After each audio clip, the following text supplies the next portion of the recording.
Hello बच्चों, आज हम संधि पढ़ रहे हैं। संधि का सामान्य सा अर्थ है मिलना। इसकी आम सी परिभाषा है कि दो वर्णों के मेल को संधि कहते हैं।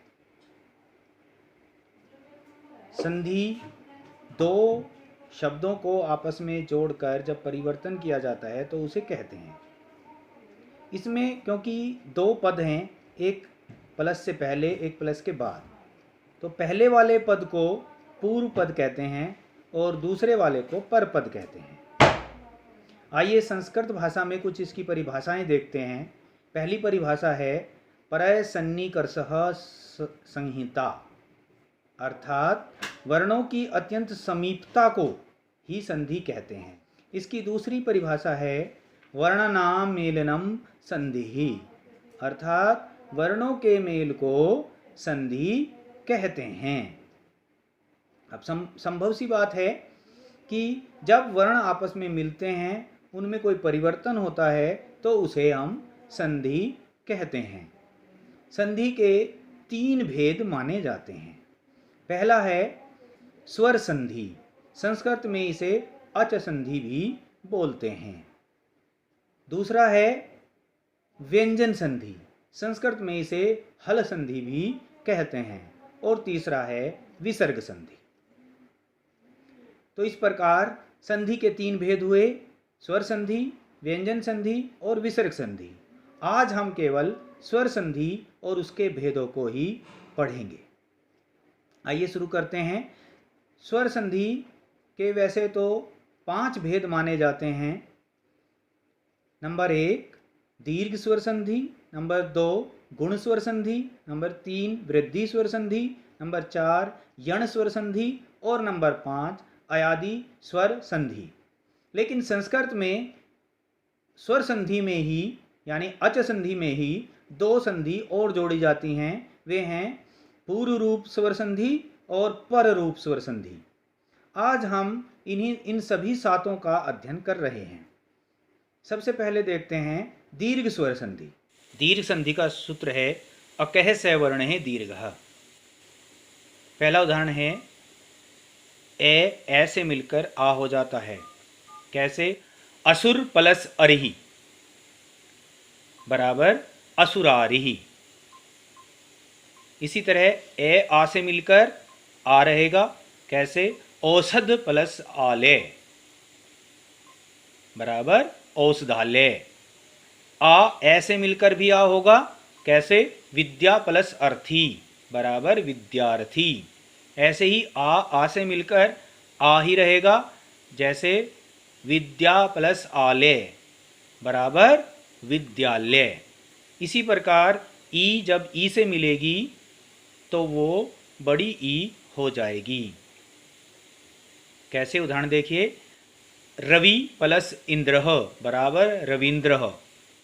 छोटी ई बड़ी ई से मिलकर भी बड़ी होगी। कैसे? कपि प्लस ईसः कपीशः। बड़ी ई छोटी ई से मिलकर बड़ी होगी। कैसे? नदी प्लस इयम नदियम। बड़ी ई बड़ी से मिलकर बड़ी होगी। कैसे? गौरी प्लस ईसः गौरीशः। इसी तरह ऊ से मिलकर बड़ा ऊ यानी दीर्घ हो जाएगा। कैसे? भानु प्लस उदय भानुदेह। बड़ा ऊ छोटे ऊ से मिलकर बड़ा ऊ हो जाएगा। कैसे? भू प्लस उधर्वम भूधर्वम। और बड़ा ऊ बड़े ऊ से मिलकर बड़ा ऊ हो जाएगा। कैसे? जैसे मंजू प्लस उषाह मंजूसह। यहाँ मैं आपको दीर्घ संधि का एक अपवाद भी बताता हूँ। कई बार ऐसा होता है कि प्लस से पहले यानी पूर्व जो पद है वो ए होता है, परंतु सामने जो कोई वर्ण आ जाता है वो अपना रूप परिवर्तित नहीं करता, बल्कि जो पर रूप होता है यानी जो दूसरे वाला पद होता है बिल्कुल वो ज्यों का त्यों रह जाता है। इसे पर रूप संधि कहते हैं। जैसे प्र प्लस एजते बराबर परेजते और उप प्लस ओस्ति बराबर उपोस्ति। इसे पर रूप संधि कहते हैं। स्वर संधि का दूसरा भेद है गुण संधि। इसका सूत्र है आद गुण है। इसमें ए या आ के सामने ई या ई आ जाती है तो वह ए में बदल जाती है। कैसे? जैसे पहला उदाहरण है इसका, देव प्लस इंद्र बराबर देवेंद्र, अर्थात उसने अपना गुण परिवर्तन कर लिया है। ए ई के साथ मिलकर ए हो गया है। महा प्लस ईश इक्वल टू महेश, इसने अपना गुण परिवर्तन कर लिया है। दूसरा उदाहरण है, जब ए या आ के सामने उ या ऊ आ जाता है तो वह ओ में बदल जाता है। जैसे सूर्य प्लस उदय इक्वल टू सूर्योदय, यहाँ ए उ मिलकर ओ हो गए हैं। दूसरा उदाहरण, महा प्लस उदय महोदय। इस प्रकार यह अपने गुण को परिवर्तित कर लेती है। जब ए या आ री से मिलते हैं तो वो अर हो जाते हैं। जैसे महा प्लस ऋषि बराबर महर्षि। स्वर संधि का तीसरा भेद है वृद्धि संधि। वृद्धि संधि का सूत्र है वृद्धि रेचि। इसमें जब पूर्व पद ए आ और पर पद ए आई हो तो वो आए बनता है, यानी दो मात्रा लगती हैं। जैसे एक प्लस एक बराबर एक एक है। यहाँ पर प्लस से पहले क अर्थात ए आया है और प्लस के बाद में ए है तो उसमें दो मात्रा लगेंगी, एक है, एक एक है। ऐसे ही सदा प्लस एव सदैव। अगर प्लस के पहले ए या आ है और सामने ओ या औ है तो वो औ हो जाएगा। कैसे? परम प्लस औषध बराबर परमौषध, या परम प्लस औषधि बराबर परमौषधि। वन प्लस औषधि बराबर वनौषधि।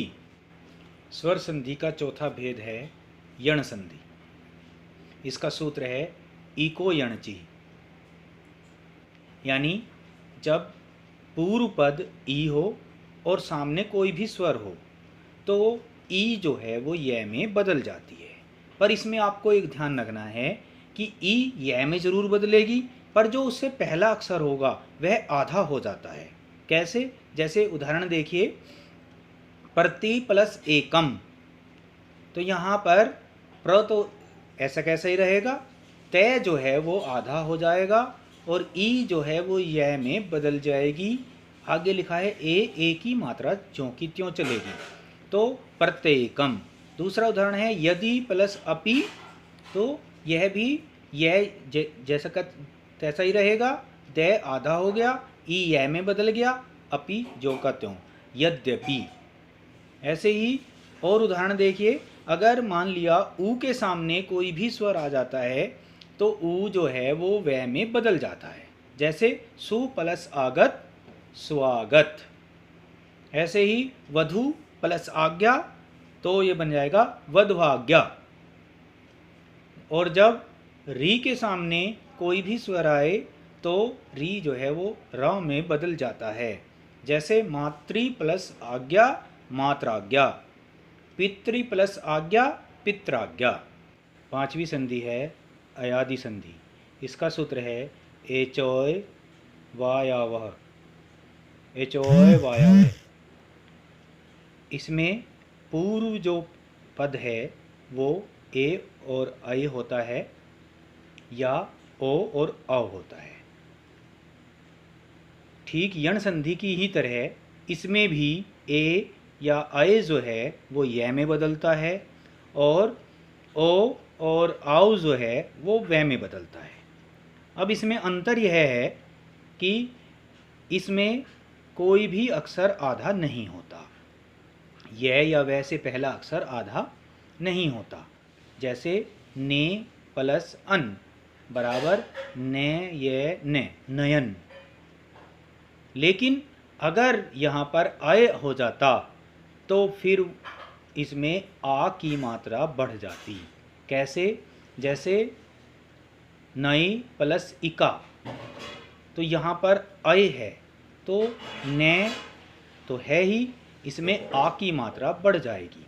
ना और ए बन जाएगा ये, और सामने ई है तो ई की इस पे मात्रा लगेगी, ये हो जाएगा, और का तो नायिका।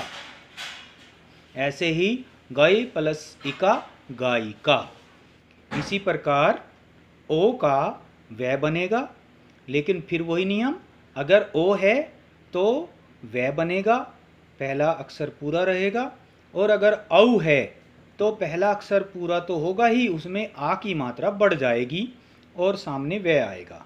जैसे पो प्लस अन बराबर पवन, और यदि पौ है तो वो पा हो जाएगा। जैसे पौ प्लस अन बराबर पावन। यहाँ मैं आपको एक बात क्लियर कर देता हूँ कि कई बार ऐसा होता है संस्कृत भाषा में कि जब ए या ओ के सामने ए आ जाता है तो कई बार वह अपना रूप नहीं परिवर्तित करता, बल्कि उसे वह पूर्व रूप में ही आता है। इसे हम पूर्व रूप संधि कहते हैं। जैसे को प्लस अपि बराबर कोपी, तो यहाँ पर कोपी में एक एस की तरह आपको दिख रहा होगा, यह पूर्व रूप संधि का उदाहरण होता है। अब मैं आपको कुछ प्रश्न करने को देता हूँ। ये आपके स्क्रीन पर इस प्रकार से हैं, आप इन्हें देखिए और इनके उत्तर लिखकर आप मुझे ज़रूर भेजें। और यदि कोई भी आपको असुविधा हो रही है या कुछ भी हो रहा है समस्या, तो आप मुझे ज़रूर बताएं, उस समस्या का समाधान भी होगा। कल मैं आपको इनकी सोल्व ट्रिक भी